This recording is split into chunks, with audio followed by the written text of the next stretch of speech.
Good morning, everyone. Morning, bonjour.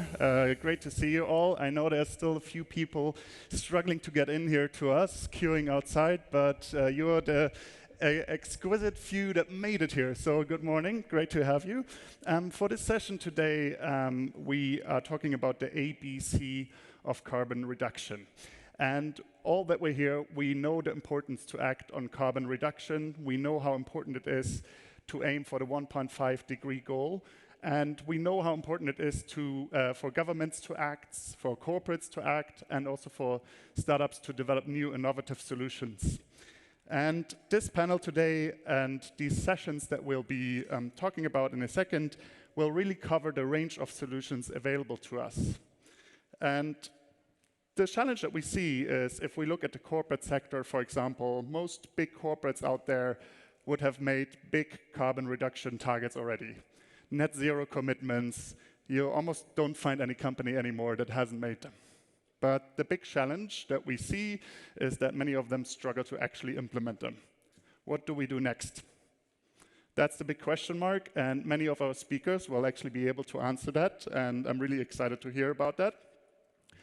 In this session, we want to understand the world of carbon reduction.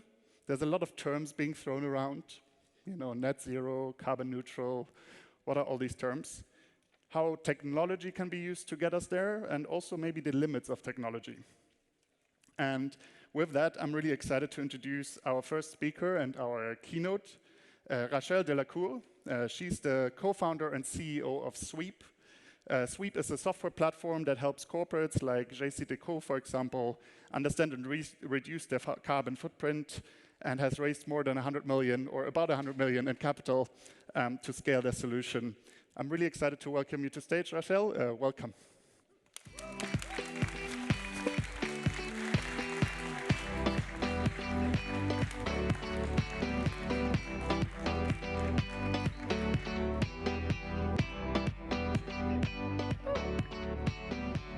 Hi everyone, my name is Rachel Delacour. I'm super glad to open this ABC of carbon reduction session with you. I'm incredibly lucky to be able as well to celebrate Climeworks, ADEME, Neste, who will be there with me today. And yeah, I will try to do my part by giving you my perspective to help you to reduce your carbon emissions, whether you've committed or not. But first, so this is me. I already started the first company called Bime Analytics. We've been acquired by Zendesk. It was all about tech company, data. We were super geeky, big data, data analytics, distributed infrastructure. It's important for the rest of the story. But what's important as well is that I had absolutely no clue until 2.5 years ago about carbon emissions, about my own carbon emissions, about my company's carbon emission. So this is a time where I had also more time. Sorry, I'm coming back. Up. This is a time where I had my climate moment, and it's part of the ABC of carbon reduction, the A for action.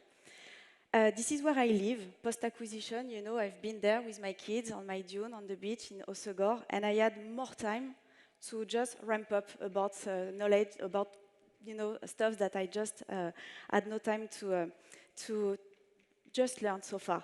And unfortunately, I had more time to read this. And I read that first, that IPCC report, and this is when the nightmare began. Actually, this was my climate moment. And I made the decision to learn more. So the action for me was to deep dive, was to really learn more about what happened in this carbon emission world. And I learned, and you have to know that, I learned that actually we know it for a while now. It's been 40 years that we know that we have a problem. James Hansen from the NASA told to the US Congress that greenhouse gases had something to do with global warming. So I also learned that in France we have the Eiffel Tower, but we also have someone like called Jean-Marc Jancovici, and we are lucky to be in France because France is a land of carbon knowledge. Jean-Marc Jancovici invented the carbon footprint. We have fantastic talent pools of carbon knowledge in France. And having that carbon footprint for the first time, it means that we were able to start to have a common language to facilitate the governance of climate. So governments could start to regulate, companies could start to execute. And it led to, in France as well, we are not, I don't want to be arrogant, but this is it. Everything came also, lots of things started in COP21 when a new generation of businesses wanted to act. A new generation of businesses wanted to take the lead to help governments that were, we know that, pretty slow, less agile to deal with global warming. And what happened is that, and you have to know that, it was the party started, with lots of acronyms, CSRD, SBTI, TCFD, CDP. That's normal, okay, that's fine, be comfortable with that. But the party started to help guide companies who wanted to act, the action of carbon reduction. What followed with all this is avalanches even, of coalitions, continuing, trying to help those businesses to reduce their emissions, so to be on the right track. And this is also a time, small shout out to Renaud who is in this room, this is also a time, my action time, where the fact that I wanted to deep dive, I met with Renaud Bétain. He is our current climate action man at SWIP. And Renaud Bétain is a thought leader in France about carbon credit, carbon markets, carbon management. He implemented the Net Zero initiative in France. And Renaud, I told Renaud, okay, you're an expert, what it takes for a company to reduce their carbon emissions. And Renaud told me, the climate journey to decarbonization for a company, it really relies on those 4 pillars. Those 4 pillars are, you have to measure precisely. It's super important to have the right baseline when you are measuring your emissions at the scale of your responsibility. You then have, and the more precise you are, the best opportunity you will have to reduce effectively your emissions. You can't put in place any action plans if it's not based on a precise measurement. Of course, you have to contribute in parallel. It's not just about measuring, contributing. It's measure, reduce, contribute. But you have to contribute in parallel, and you will hear about projects that are here to help you to reduce, but also you have to fund carbon projects which are good for the planet, and there are plenty here in this conference room. And you definitely have to contribute, to communicate. Sorry, you have to communicate. You have to spread the word. You have to, just be responsible and lead the way. But he told me those 4 pillars, if it's not done in a coordinated way, if it's not done at the scale of your company, at the scale of your value chain, it won't work, because you can't act when you are isolated. You can't claim that you are carbon neutral at the scale of your company. So the collaboration will be key. And I understood, okay, so the planet is on fire, the solutions do exist, businesses pledge to act, okay. And, but but still, we're here, we are in this gray part. 40 years later, we are still in this gray part. We are here. So with the founders of my former company, we said, okay, the best way to change the world is to build a business, and I'm a big believer that other businesses can really help to do their part. So this is when we understood that okay, maybe there is something to do with our former life, you know, that data things, you know, coming back to us as a boomerang. And in that ABC of carbon reduction, there is that, the B of decarbonization. For us, it's the B of business intelligence, for business intelligence. We've spent so much time talking to CEOs we've been working with in our former life. And those CEOs of large companies, when we were asking them, okay, where is your pain point? What happened? Why you are not really acting? Why you didn't do your you didn't have your A moment? And they said, we don't know where to start, etc. And we completely get that climate, carbon in general, it's a data problem. A data and a network problem, but it's a data problem. And why it's a data problem? They told us, you know, Rachel, we just don't have enough understanding, interconnected understanding of what's happening in our carbon emissions. We are like slowed down. We know that those 4 pillars are important, but our company, you know, we are measuring at some point in a perimeter. We are trying to reduce what we can, but we are just changing bulbs, you know. We are trying to contribute, but it's done in a centralized way. What about connecting our value chain? Each time we are asking them for surveys or else, if we are super happy if we get only 15% answers rate, you know, so what about carbon? We just don't know how to do that, while we know that we are responsible for their carbon emissions. And, you know, the knowledge of carbon to help us to assess our emissions, it's super autocratic. It's coming from the outside. We don't really have this internally. And there is so many guidelines and frameworks that we have to stick to.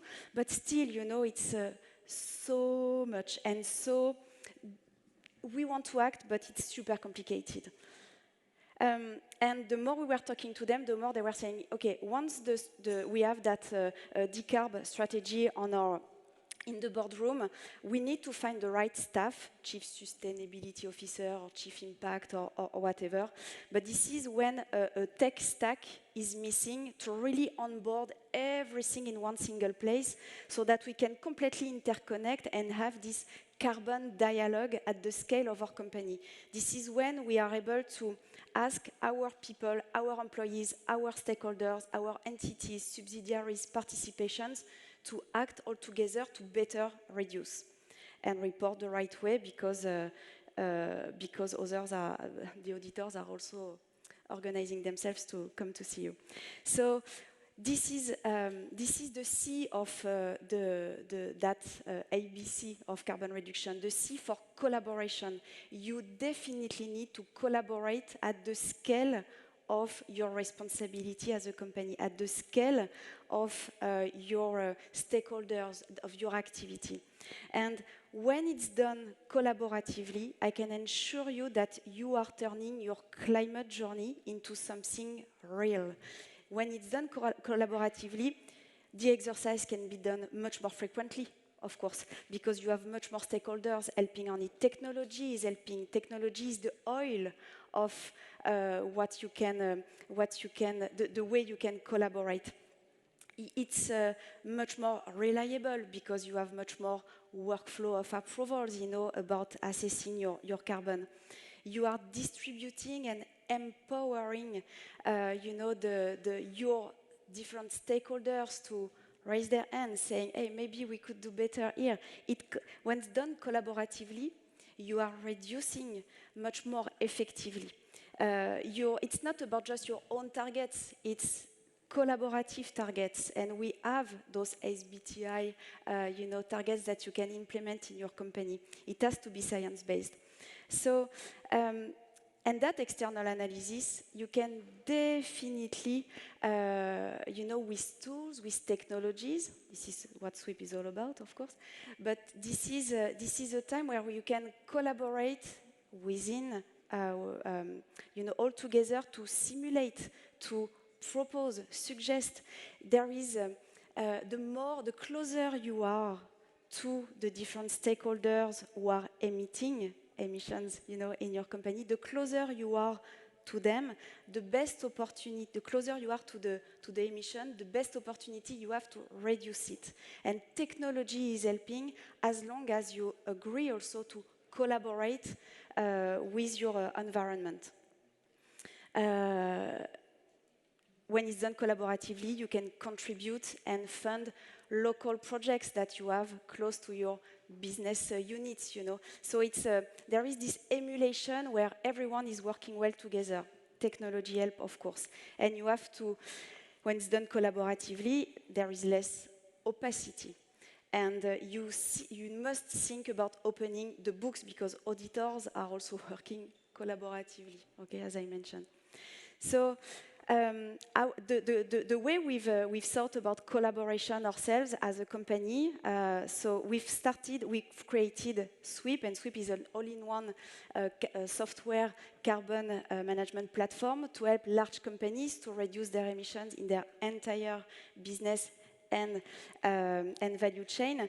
And we've been collaborating with those investors. It's our way, it's my as a software vendor, it was my role to also collaborate with investors who wanted to help large companies also do their job of reducing emissions. So we've raised that amount of money, 100 million fundings, with very, very important partners who are key players to help technology help you. So on your side, you know, I'm talking to the executives that you are working for your own company yourself, and collaborating for you. You know, think about collaboration as modernization, okay? And the more you will collaborate, the more you will modernize. And why modernized? That word, for me, for example, it's much more important that the transition and that we have to change. Really, it's freaking me out because you're like inhibited, you know. But when you are thinking about modernization, to transition, but when you're thinking about this, it's all about speaking job creations. It's all about speaking profitability.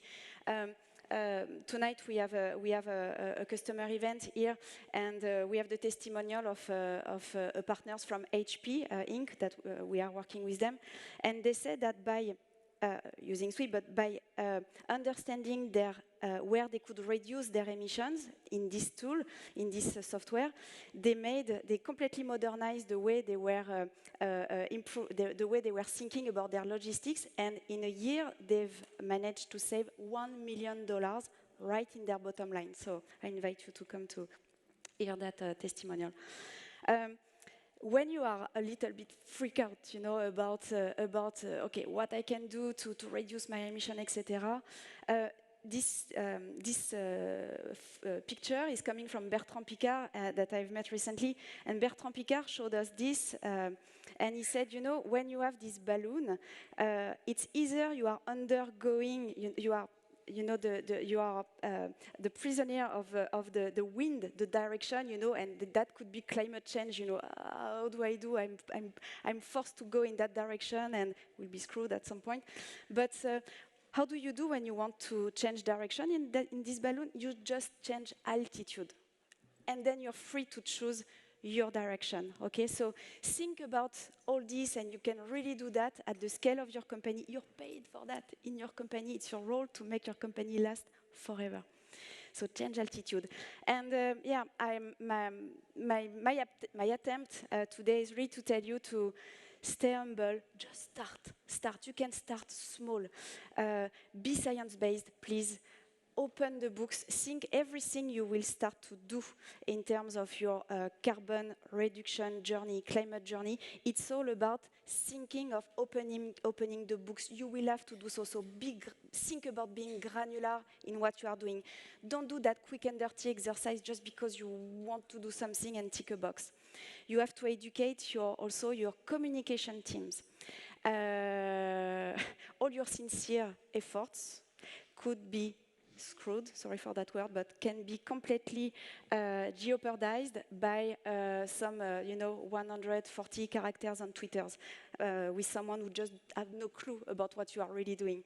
So help us to map the world of carbon, and please, at the scale of your company, the larger your company is, the more you can initiate that climate action that the world needs. You are the one with the network, you know, to really collaborate at scale and help us. Think about carbon reduction as, you know, it's all about preserving what remains of climate stability, okay? I know that for myself, every day I think about this, it's much more effective for me.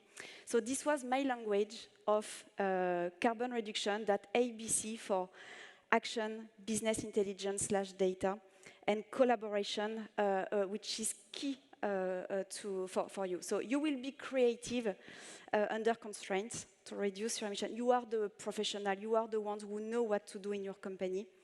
And yeah, this is, if you want more sweep, we have this booth, we have many more sessions with Climeworks as well tonight. And yeah, so we are here to help you to run that collaborative climate strategy. Thank you very much. Technology helps for that. So start now. Thank you. Thank you, that's all right. Thank you, Rochelle. Thank you very much. It's really great to see that successful entrepreneurs like yourself that have exited, you could spend time on the beach, but you're solving these important problems. And thanks for inspiring us as well to measure, reduce, contribute, and communicate. Now, this has been really inspiring. I'm sure everybody working in corporates already is like, okay, I'm about to, when I come back from ChangeNOW, I'm about to change something about the way we do things. But we want to double down a bit more on this and focus on hard-to-abate industries. So it's all good and great to think about measuring, reducing, contributing, and communicating. But what do we do about sectors such as oil and gas or producing steel?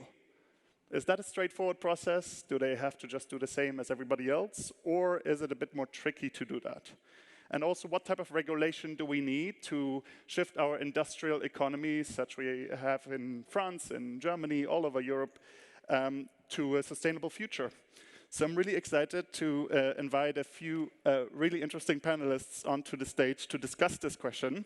And first of all, I'll ask Valerie Quiniou to come onto stage. She's the Executive Director for Prospective and Research at ADEME. ADEME is the... Welcome. ADEME is the French government agency responsible for the sustainable transition of the economy, and she'll talk us from that perspective, give us that perspective.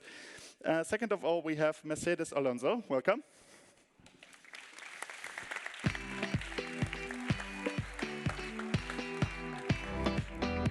Mercedes is the Executive Vice President, Renewable Polymers and Chemicals at Neste, a large oil company that is making the transition from fossil fuels into a renewable future, which is a circular future. So we'll talk about that and how you made that transition.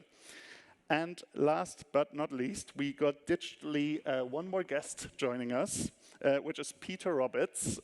Peter is the Director of Climate and Strategy at H2 Green Steel, which is a Swedish manufacturer of green steel. So we'll learn about what green steel actually means. They're producing steel. There he is. Hi, Peter. How are you doing? There we go. Big applause for Peter as well.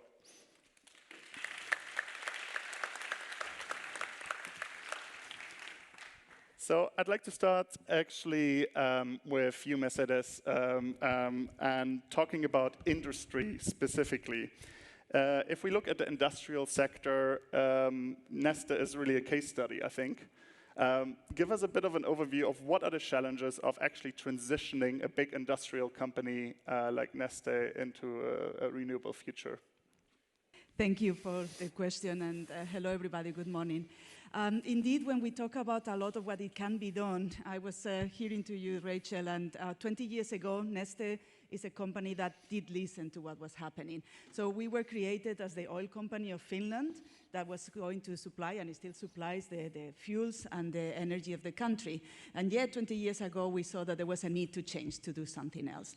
So last year, 2021, we helped already our customers to reduce over 10 million tons of CO2 by using our products.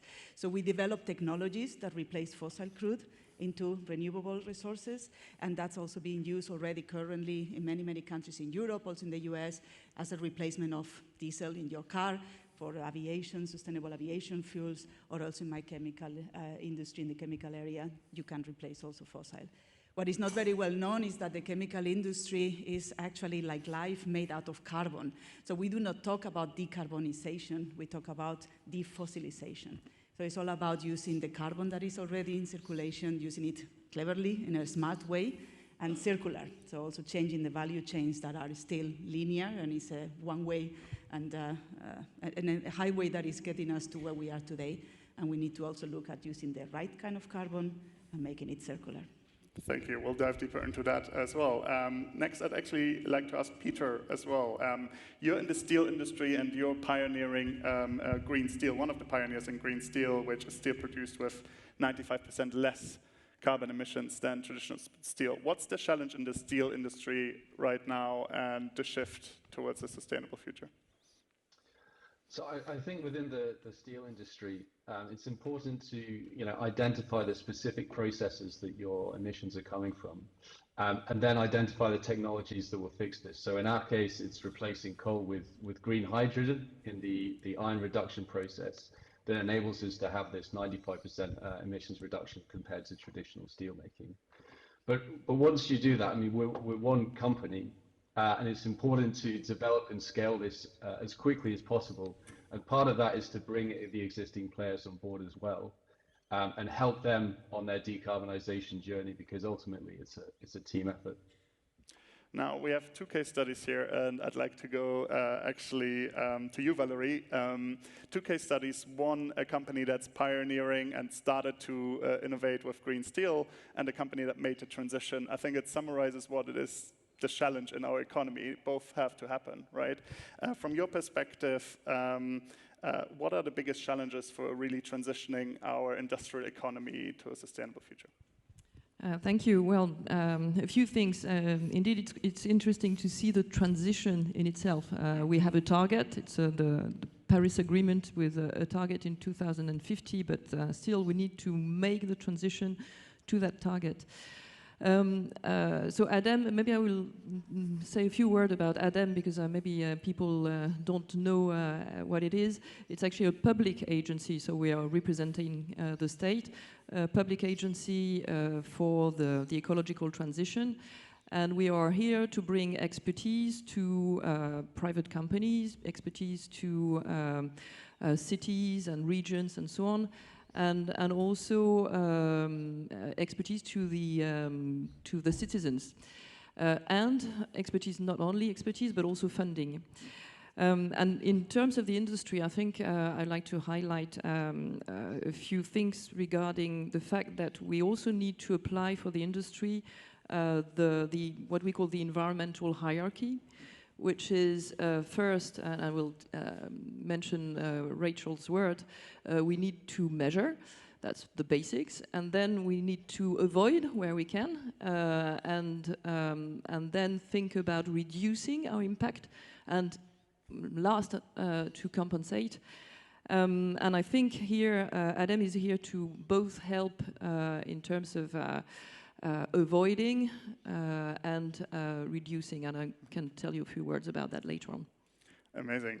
Let's go and zoom a little bit in on what you said, Mercedes, on your industry. So, for a long time, from my perspective, I was like, okay, we're transitioning away from oil and gas. We don't need it in the future anymore. Everything is electric.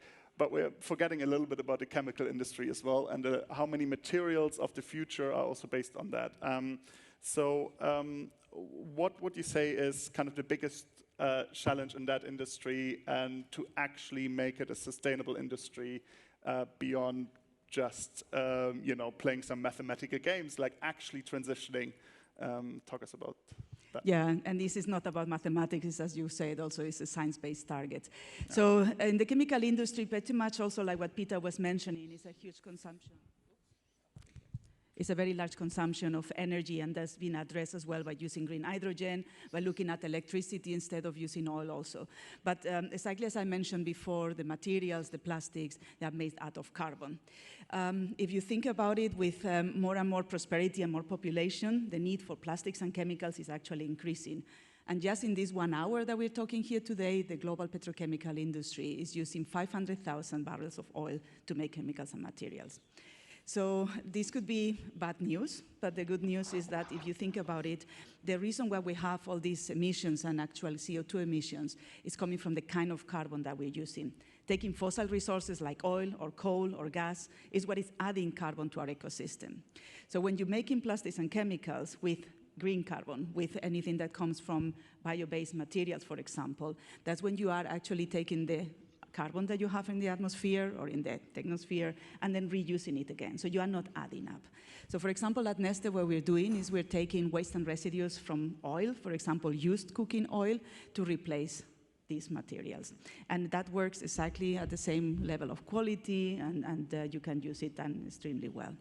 The other part that you do is that, for example, when you look at plastics, if you end up incinerating them, you are also releasing again the carbon into the atmosphere. That's why we are also, for example, at Neste investing in chemical recycling or advanced recycling to be able to capture more of the plastic that is out there, that it doesn't get incinerated, but it can be again processed into an oil-like substance that can also be used again to make the same things over and over again. So it's about making it circular and about using what we already have. Is the ultimate vision there to be, to be entirely circular, or will we still have some dependency on oil? That's exactly the vision, and I think that it's also important to know that this is happening today. So for example, Neste alone has over 3 million tons of capacity of these oil-like materials, and by the end of next year, we are adding capacity in Singapore, in the US, so it will be 5.5 million tons, and that's substantial. And you see that most of the petchem companies today are also starting to include bio-based materials to replace fossil crude. So this is happening. And those products have been, we started with this business about 3 years ago, have been in the shelves of the consumers and available to them all over the world already in smaller quantities. You have diapers made with sustainable materials, you have capsules of coffee, and just recently, for example, McDonald's in the US, they launched one of those clear cups for beverages that is made partially with chemical recycling plastic. The other part is made with a bio-based plastic made out with Neste materials, and then you can also recycle it in the same way as the virgin plastic. So it's happening, and what we need is to bring it really out to the scale, but it is possible. Got it. Peter, in terms of steel, how far are we actually? Is the green steel readily available for projects out there? I assume still even new projects are often still using conventional steel. So how far are we on that transition in the steel industry? So our production will come online in 2025 currently, and we'll be the first producer at scale of green steel as we see it, which is steel produced at a reduction of at least 90% emissions versus traditional blast furnaces. Got it. Okay. Maybe let's zoom out again. We saw some specific case studies, but I think there's probably very few actors that have such a good holistic picture as you have and ADEME has. So from your perspective, where do we stand right now, and what are like tangible steps that companies can take now on the decarbonization journey? Well, I think, the most tangible step is to get engaged, and at ADEME we are helping that engagement through what we call sectoral transition plans, which are actually built together with the industry actors, and we have in particular targeted the 9 most energy-intensive sectors, so like steel, like paper, glass, following aluminum, cement, and so on. So developing those transition plans together with the actors is key, because you may have some leaders in the sector who already know, but others who might not. And together with that, we also need to develop some strategies for the companies. So it's not only a question to know the trajectory, it's also to know what its own footprint is, what type of targets we can set along the trajectory, what type of organization in the company with the governance to deal with that climate issue needs to be put in place. And again, we have developed some tools, and one of them is called ACT, for assessing low carbon transition, which also targets a few sectors, including the oil and gas sector. And again, it's also developed together with the actors. It's based on science-based targets, and it's co-developed with CDP and now also with the World Benchmarking Alliance. So it's really a way to accompany companies in their transition. But maybe I also want to recall that before decarbonizing and accompanying that transition with technology, we first need to think about, the step I mentioned before, which is to avoid, because we can also think about societies which could be less impacting by reducing the need for consumer goods. I mean, if we continue like today, basically we go to the wall. So we need to change our means of consuming, and as a consequence, we need to think about another way, another business types for industries where we could actually have maybe indeed less consumer goods, but maybe produced more locally, with which would be also using more recycled materials, which would be repairable, so maybe more expensive, but that's also something that can be accompanied through policies. How do you see that from a government agency perspective? The need for us to radically change our lifestyle. The point you just made there is basically we can't just carry on and kid ourselves that we can combat climate change while just like doing some decarbonization and suddenly we'll be in a great future. We'll have to change our lifestyle. What does it practically mean from your role, from your perspective? How do you actually work on enabling that transition? Well, actually, quite recently, at the end of last year, in November, we published 4 scenarios for France, a carbon-neutral France in 2050. And actually, those 4 scenarios are completely inspired from the IPCC report, special report 1.5 degree that Rachel mentioned. And it describes 4 types of lifestyles that we could adopt in the next 3 decades to reach carbon neutrality. And one is, as I mentioned, just continuing as today, but it will be very, very difficult, a real gamble, to reach neutrality by assuming that we are able to develop carbon capture devices, from the atmosphere. We have solutions. We'll have a presentation by Climeworks afterwards, but not at that scale. So our scenarios, some of our scenarios are much more based on energy sufficiency, which means actually not only reducing consumption, it's just think about what do we really need, what are the impacts of the consumption, and can we not just reduce at least a little bit in a more sensible way. And that's really something that we want to put on the table today. It's not only technology that will save the industry, it's also, and save the world, I would say, in terms of climate change. It's also thinking consumption in another way. Mm-hmm. There's one elephant in the room, I think, for many, if you're from a corporate perspective, from a government perspective, from individual perspective, and that's around cost. How expensive is this whole transition? Is this something where we need massive government support, where we need to accept that we're going to be paying more for everything? And maybe, Peter, starting with you, maybe taking the example of your industry, but also more broadly speaking, how important are costs in your industry, and where do you think things are heading? Is that going to be a main challenge, or are we not going to have that issue in the future? I mean, I think a lot of these technologies can be done at a similar cost to traditional processes. I think the most important thing, though, is that we have an effective and realistic price on carbon.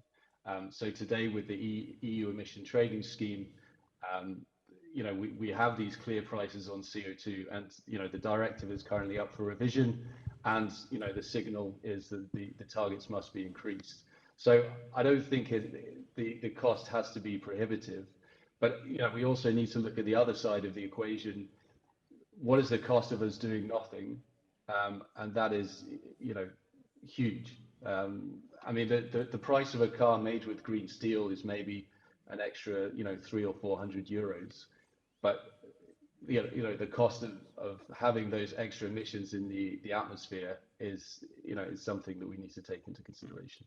Maybe follow up on that. Do you see your customers and companies in the construction sector actually think like that as well, or do you see like still a big pressure from them as well to say we'd love to do it, but nobody's actually paying us to use these materials to cover these costs? I mean, it's a great question. I mean, we've just recently announced that we sold our first 1.5 million tons of steel. And we're seeing huge demands beyond any supply that we'd be able to provide. And a big part of this is companies that have signed up for science-based targets, for example, and then they're asking the question, well, how do we actually go about decarbonizing our value chain? And for a lot of companies like automotive or construction companies, steel is a big part of that. And ultimately they come to us to help us to provide those solutions. Mm-hmm. Mercedes, maybe your points on that, on the cost, and maybe from your case study as well. Yeah, and I couldn't agree with you more, Peter, exactly as you say, what is the price of doing nothing? And then in most cases, doing nothing means to continue consuming fossil resources, so it doesn't make sense. It is true also exactly in the area of the chemicals space or chemicals and plastics that any new technology come with an additional cost. But there are also technologies, again, a bit like what we are doing at Neste that can be used, for example, by replacing these, we call it a drop-in. So you can use this replacing the fossil, and then you do not need to do any investments. You can use still the same infrastructure. The customers can use the same plastic to make parts or to make whatever without changing absolutely anything, because the product is chemically and physically exactly identical. So that's an idea of how the value of changing now, using the same infrastructure so you do not need to do these huge investments. But yes, at a higher cost in terms of the raw material, it's still having to be discussed about what is the value of climate change. On the other side, what it also helps, and I think that you were mentioning as well, is looking at what kind of incentives can we expect also for regulators to change. If we are going to be less consuming, or if we're going to be trying to do design for recycling, for example, we need to be also as consumers and as normal citizens seeing the value and the point of doing so. So that's one of the areas that is very important, that we continue demanding and looking at this collaboration also with the legislative bodies to change. And last but not least, also a bit of a security, because all these companies, we are all convinced and already investing on these new technologies.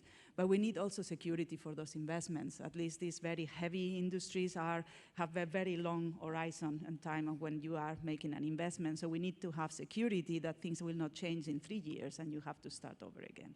So legislative support or kind of understanding on how also the consumers can see what is the impact, how we can track actually what we are measuring the impact, that needs to be also taken into account. And today it's not. We simply don't put a price on killing our planet yet. Valerie, what's your view on this cost factor from your perspective? Well, first of all, I fully agree with Peter and Mercedes about the cost of inaction, because if we do nothing, I mean, the crisis, the climatic crisis that we will see will be very, very costly. So a few words. I mentioned this exercise of transitions 2050 that we conducted, and we also did some macroeconomic simulations for those 4 scenarios. And actually, it shows that the ecological transition can also lead to an increasing GDP. So we don't have economic decay. So we have to, to forget about this saying that reducing consumption means decay. No, if we do it properly. This exercise is now used by the French government to prepare the next national strategy for low carbon in France. So we hope that it will then lead indeed to proper policies, measures that will give the way to the industry. And maybe another point that I would like to add as well about financing is that, companies are quite dependent on their investors. So we have also realized that we needed to educate, but also to provide tools and methodologies to the financial sphere. And we are doing that through a European life IP project, which is called Finance Climact. And it's really there to use the sectoral transition plans that I mentioned earlier, the ACT methodology that I mentioned earlier. I mean, all those tools are explained and provided to the financial sphere so that they can better understand the technological problems of their of industries and better help them financing. Got one more theme to cover here that I'd be keen to understand your perspective on is, you know, we spoke about cost. We agreed that on a big scale of society, you know, we definitely need to invest. But the challenge is obviously there's different actors impacted. There's the corporates that need to invest. You mentioned the investors. But there's also individuals that may be out of a job if their company goes out of business and doesn't manage to transition, or if certain jobs are just not required, a huge challenge of retraining. Peter, let's start with you on that. What do you think from your perspective? What does a just transition look like that, you know, enables companies to be part of the transition and also compensates for the potential negative impacts that can be felt at parts of the journey for individuals, for people employed in oil and gas and steel, etc.? Yeah, I mean, it's a great question. I think the challenge is to, you know, how can we move quickly enough to actually get to net zero in a time that's going to allow us to minimize the effects of global warming, while, you know, simultaneously not causing the kind of disruption that you speak about. But, you know, if I take the example of H2 Green Steel, I mean, we're building, you know, a new steel plant in the north of Sweden, providing, you know, 3,000 or so new high quality jobs to the people of this area. So, you know, there is some disruption, but at the same time, you know, you're bringing new industrial activity to Europe that would potentially have done, you know, outside of Europe beforehand. So, you know, I think it's important to balance that, but the key is always around, you know, how do we capture this effective cost of carbon, and, you know, also how do we invest in the infrastructure? So, for example, you know, building out wind, solar, and hydropower across Europe, and of course that has benefits, you know, both for environmental but also for security of supply from a political point of view. Thank you. Mercedes, brief one on that point as well, focusing on the Neste journey as well. What support is needed from governments, from society to make that transition? Yeah, basically a bit what you're saying, all these technologies we are also working on green hydrogen, power to liquid, they will need several years to get there. Now, however imperfect maybe, that we are already having in our hands technologies that are ready to be deployed. Chemical recycling is something that's emerging. Might not be perfect, but it's already there. So being able to change something now, even however imperfect, is already helping them to reduce the emissions, and it gives us the time for, as you say, retrain, re-educate, and continue perfecting in the investments to the long term.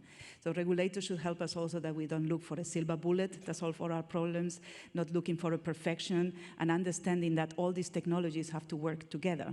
Mechanical recycling and chemical recycling and reduction of this and that is not one or the other. We need to see that we are all competing against emissions and not making these technologies compete with each other. Got it. Okay, Valerie, what does a just transition look like for all actors in society, and what's the role of government?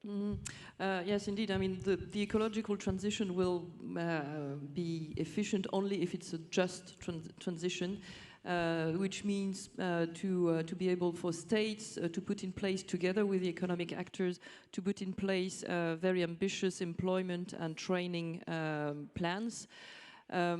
Because there will be losers and winners.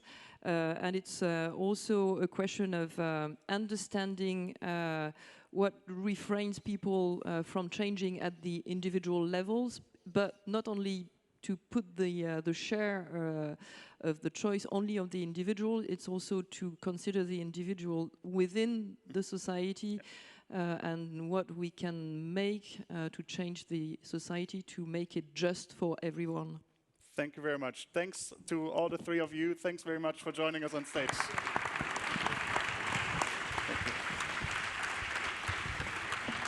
So for the last part of our session, I'm really excited to host a fireside chat with a solution that's been, I've come across in every corner. It's really a solution that's been receiving a lot of hype because of the promise that it may have. And I'm excited to welcome to stage Julie Gosalvez, the Chief Marketing Officer of Climeworks. Welcome.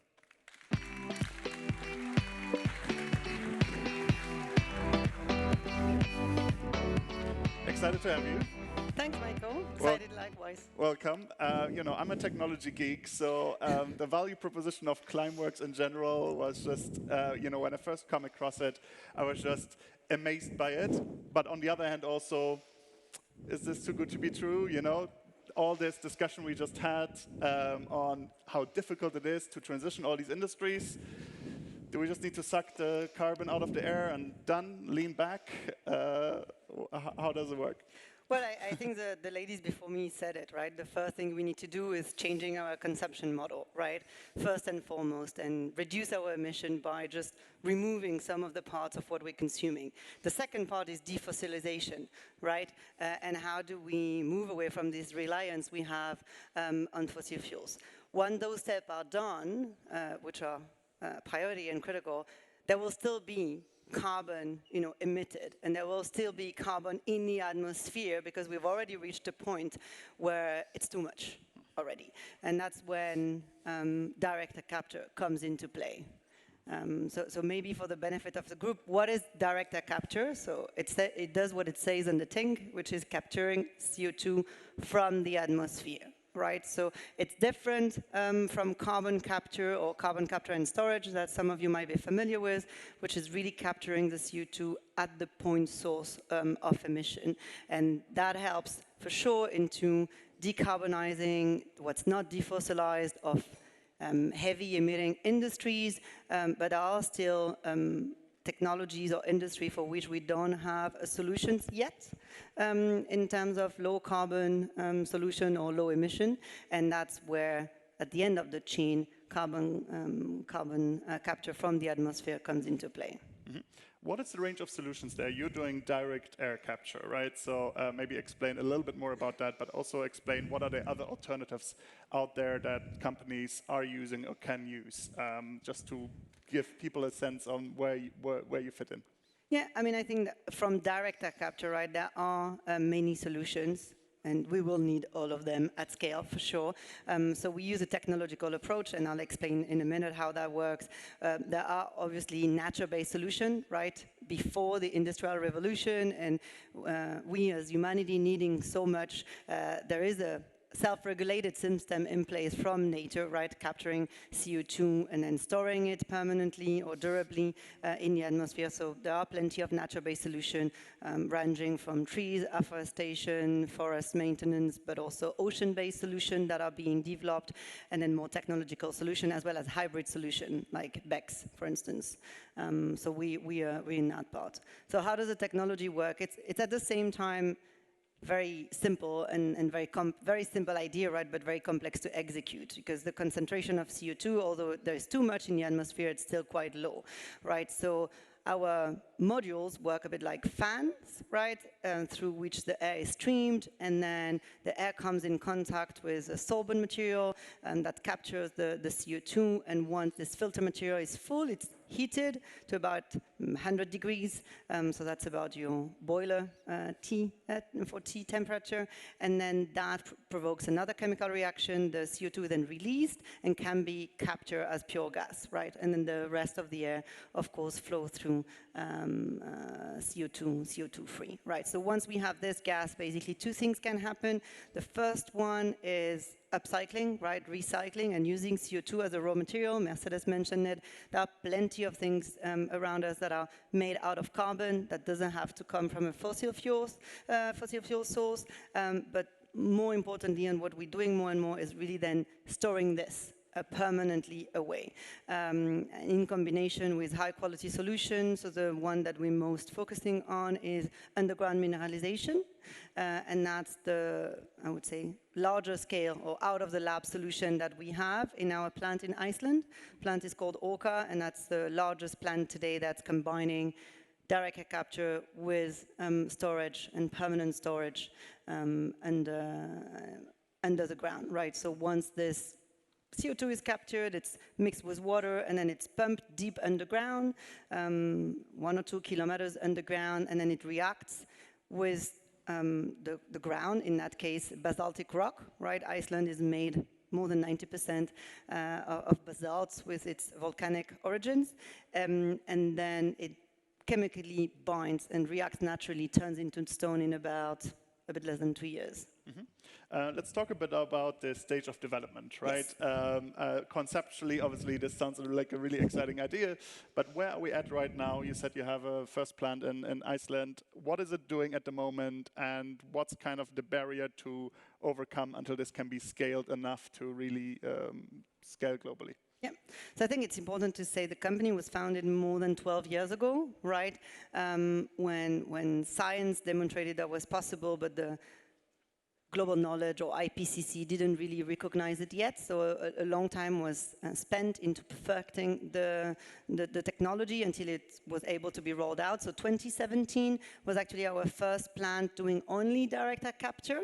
At the same time, a pilot for the combination of direct air capture and storage was put in place in Iceland that led to the opening of the Orca plant in 2021. So we're quite advanced, but there's still a long way to go before this can be scaled up to the magnitude that we need, right? Beginning of April, the IPCC body stated that about, 10 to 15 billion tons a year would need to be removed. Obviously, direct air capture is not the only contributor to that, but that gives an idea of the magnitude of scale we're having. Our current Orca plant has a capacity of 4,000 tons, right? So it's a first, I would say, concrete step, but it's a first step. And to that point, we've just announced about 2 months ago equity round of 600 million Swiss francs that will then enable us to continue building and expanding those plants, right, and building the right infrastructure to deliver the service to our customer.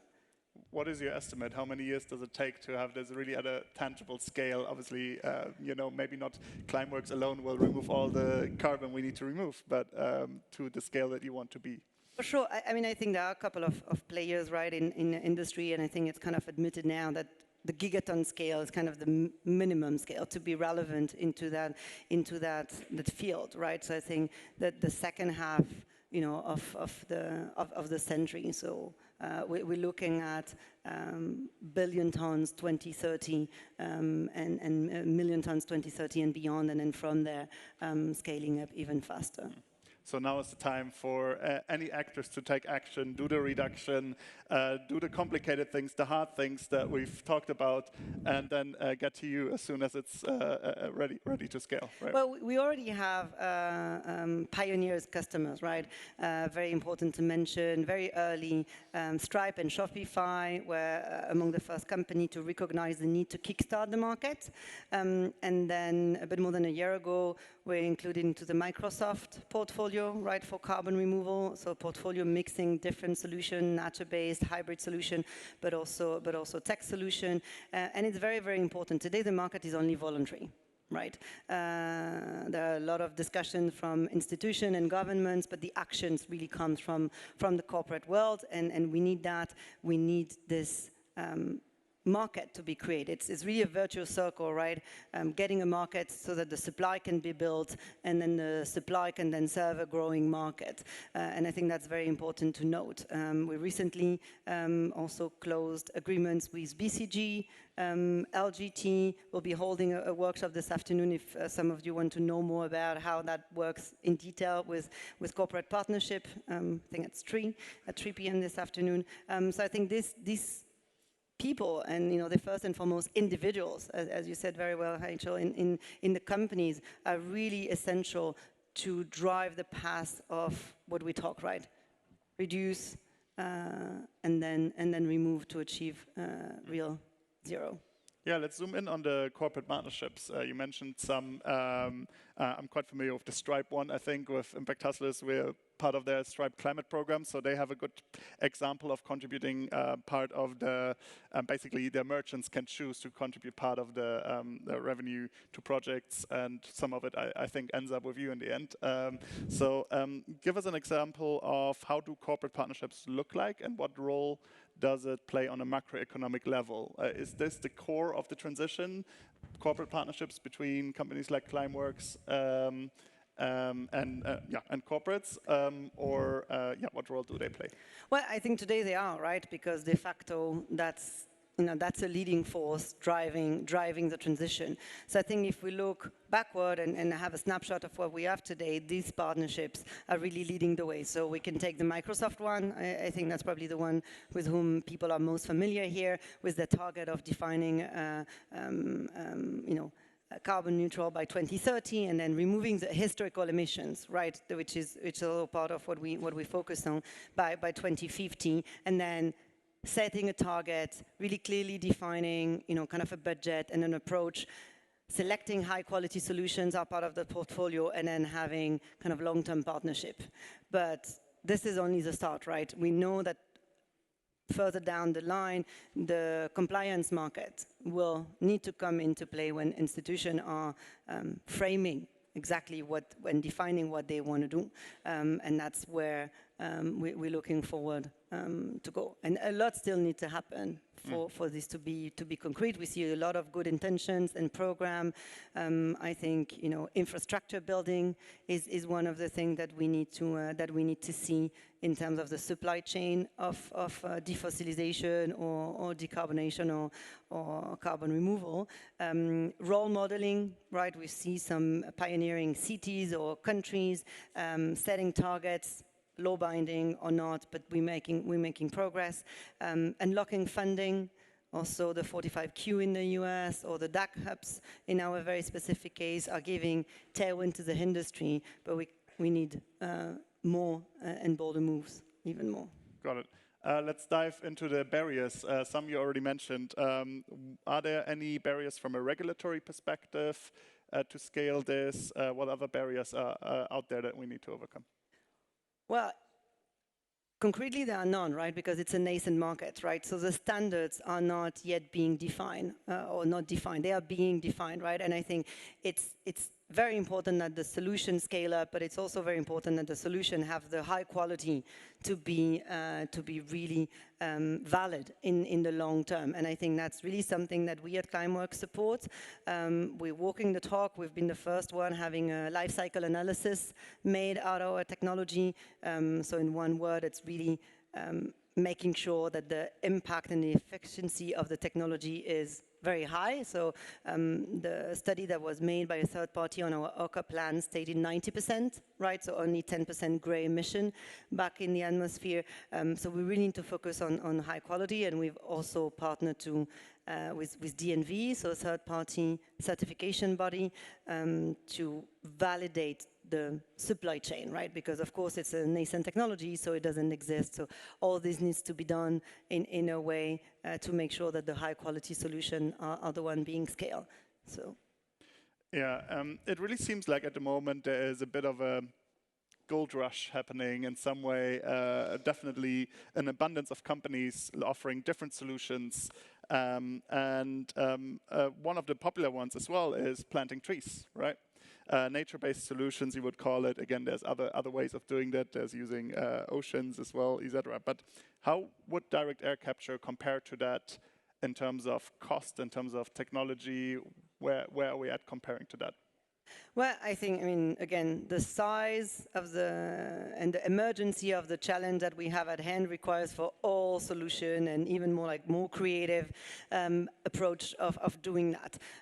Of course, trees is a solution that nature had given us to do it in the magnitude that it could tolerate, right, on the surface of Earth, but we now need to be more creative on how to complement that. And I think it's very complementary, right? I think what direct air capture or technological direct air capture in our case does, it's measurable, right? So we know in a minute live how much carbon we have captured, how much carbon we're pumping deep underground. So that's what the technology really enables us to do. It's purely additional, right? If the plant wouldn't be there, the carbon wouldn't be captured. So I think it's really 100% additional. It's permanent. I think it's a scientific reality, right? At some point, the natural cycle of trees and any living body on Earth returns to us. And in that case, the trees release the carbon again, because we store it underground in the form of stone. We're talking geological scales, right? So several thousand of years. So you do one cycle of direct air capture and storage for several cycles of tree. The last benefit, I think, it's scalable. Right, I mean, Mercedes said it, more and more people on this planet, more and more needs. Direct air capture, because it's so compact and effective from a land standpoint, it doesn't compete with arable land. So for instance, our Orca plant is about 1,700 square meter, and it's 1,000 times more effective than trees on the same surface, right? So in that, to that point, it's very scalable. And given the amount of carbon that we need to remove, it's very important to also focus on solutions that are scalable. Got it. As a last question, paint us the picture of the future. How many of these plants that you have already do we need globally? Where will they have to spread everywhere across the country? Yeah, how does it actually look like in reality? Will we have one around every corner? How big are these plants going to be? Well, I mean, we need many, right? And I think in terms of location, the good thing is our raw material is air, right? So it's everywhere. So the philosophy we've taken at Climeworks is making sure that we're sitting next to renewable energy sources, you know, in a very logical way, only powering our plants with renewable energy. So in the case of Iceland, for instance, we're located next to the second largest geothermal plant in the world, but also where it's stored, right? It wouldn't really make a lot of sense to capture it and then transport it somewhere else. So having the combination of these two things is really something essential, and also something that we are exploring in other parts of the world, in Oman or in Northern Europe or in the US, for instance, so we can spread the technology where it makes more sense. Thank you very much. Really excited to see your journey in the next few years. And thanks very much for joining me. Thanks for your excitement about climate. Thank you. Thank you, everyone.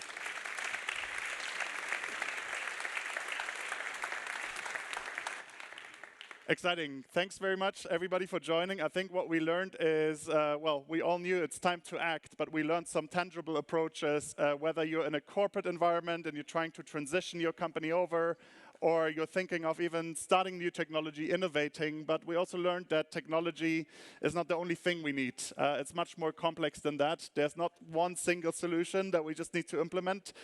Thanks very much to all the speakers for joining today. And we'll be back here with the next point in the program very shortly. See you soon, everyone.